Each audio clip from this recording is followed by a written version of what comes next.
So everyone, in this latest part of my Mega Marklin review, we're having a look at the most recent Locomotive addition to this railway, which happens to be this engine here, which is a Belgian class 8000 shunting locomotive. Produced by Marklin in 2013 and released in Q4, this locomotive was one of quite a few actually that Marklin released in a new mould this year in multiple different colour schemes. Now, I haven't been looking at the boxes in a lot of these reviews because they've been really the same, but this one is a different design again.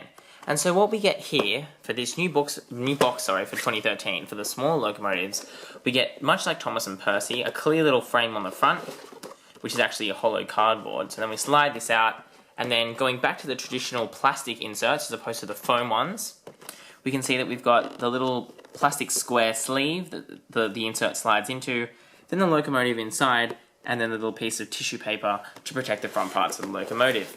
So it looks like Marklin's refusing to leave behind the plastic moulding system, and so we're still reusing them for the small locomotives, I think. But I wouldn't know because I haven't purchased any larger ones from 2013. I'm not sure whether they've gone back, but I'm assuming they're still the same. So anyway, that's not very important. This locomotive here is a unique one in my collection because it's a diesel locomotive with, as you can see, the coupling rod that goes along here, and if I take off the rails just so we can get a better look, it's actually got a jack shaft, which on this side is hidden away by the plastic detailing. So if you look at it on the bottom, you can see the slider, 1, 2, 3 axles, and it's easier to see on the other side, the little jack shaft just in there. So if we look at it, we can see the jack shaft's powered, and the last axle with the traction tyres is powered, and using coupling rods that powers the rest of the locomotive. So it's got a mostly metal construction. I can feel from the weight that this part here is metal and this part here is metal, and then this part along here is plastic, and then this frame part here is metal as well. So it's mostly metal, which is very nice, gives it a very solid feeling, and it's also got some, nicely separately applied details, like, the silver horn and the little exhaust sack thing. I think that's what that's supposed to be. You've got the handrails, which you can see are even, accurately bent forward to make them easy to hold on to. Buffers, the white, dash of white that's painted around the lights, all that kind of thing. So it's definitely got the look of an expensive professional model, which is what this is. And so I think we need to look at the features. So the first features is obviously going to be, headlights that change the direction, so that you can see they're on. And then I change direction at the back, as to be expected. We've also got a cool feature with the headlights, where we can have both sets of headlights on at once. So you can see now that the shunting, apparently, protocol in Europe is to have front headlights on and back headlights on. So that's kind of a cool little feature. And then the last little trick that this locomotive's got off its sleeve, in case you hadn't been paying really close attention, is that the couplings here on the front are a little bit different to normal couplings. And that's because they're the Telex couplings, which means they're automatic. And you can control them separately. So I can do the front one or the back one. Now, they're a different style to the ones on the other locomotive that I showed you, my steam locomotive, because they've got the Marklin close coupling mechanism, which you can see is like this. So it's got the very close coupling mechanism, so you still get a really realistic, or what Marklin calls realistic coupling system, even though it's automatic. But you can just see that if we look at it here, it's quite fat. The little module for the coupling compared to this one, which is very, very thin. So that does give it away. Now, let's just have a look at the running speeds, which aren't very, very fast, but they're certainly quite prototypical for an engine of this size. So if I just get this thing running, it'd be nice if I got it going the right way. You can see here that it's got one of I think it's got one of Marklin's new, high efficiency 3-pole motor things. It's not really loud, but it certainly makes quite a tinny noise. And this is at half speed at the moment. So if I increase it even all the way up to full speed, you can hear how it changes, but it's not overly fast. You can see it going along in the back there. So if I just slow that down, bring it back, come the other way. Again, I'll show you half speed.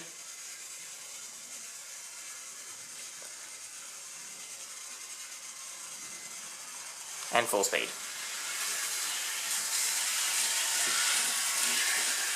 Now, naturally, this being a Marklin locomotive with MFX, which means it will automatically register with the digital controlling systems, such as the Mobile Station 2s, which I will get to reviewing, that means you can control acceleration, braking, delay, and map out the functions and all the kind of fancy bits and pieces that Marklin people know what I'm talking about, and everyone else is going, what on earth are you talking about?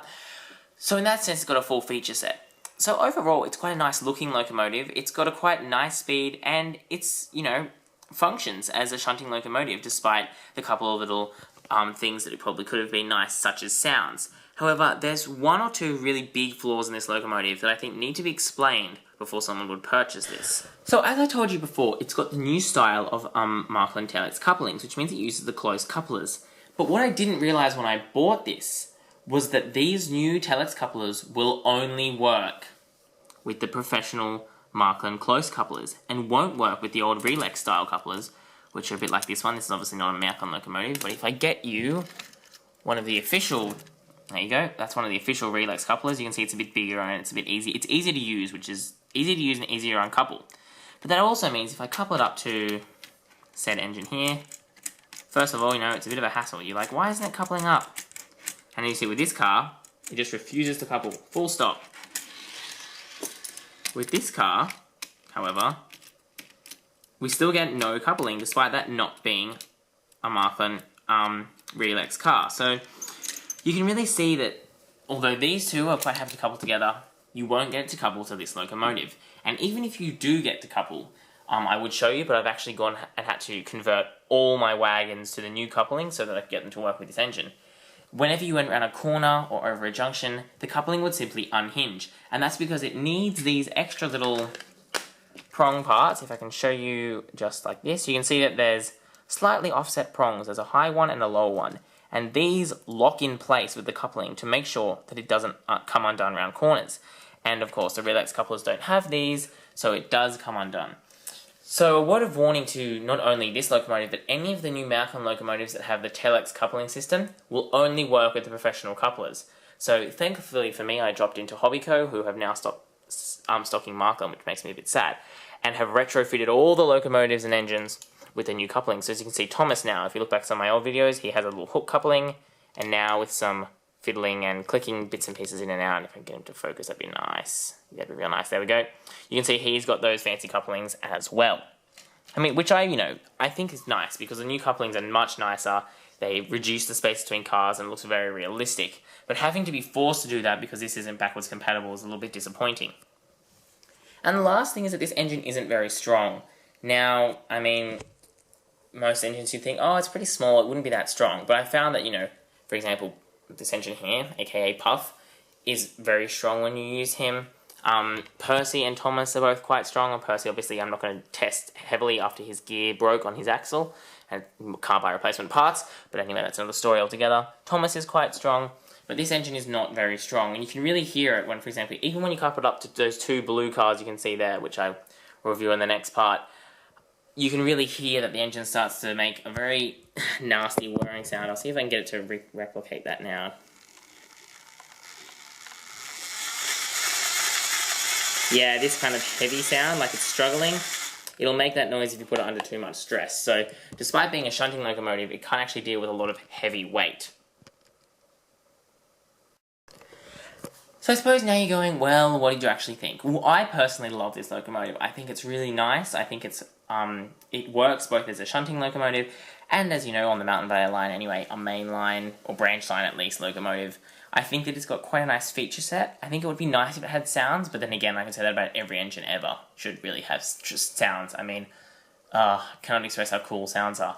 But then you'd be paying, double, triple the price. So, in its price range, with the complicated electronics that it's got, I think that it's quite good. And the only thing I'd actually want to change would be that it was just that little bit stronger, so then it could be pulling longer consists. But I think as long as you stick to, freight wagons, which are a lot lighter than the big passenger wagons, and one of those is a cab control car, which I've talked about in my other videos, so the lights change, so it needs to have a resistor switch in the wheels, which is quite a lot of friction compared to normal rolling stock.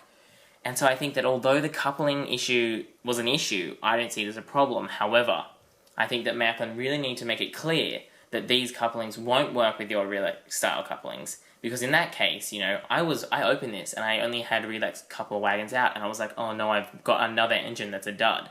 But no, that was how it's supposed to work. Supposed to work, as in not working.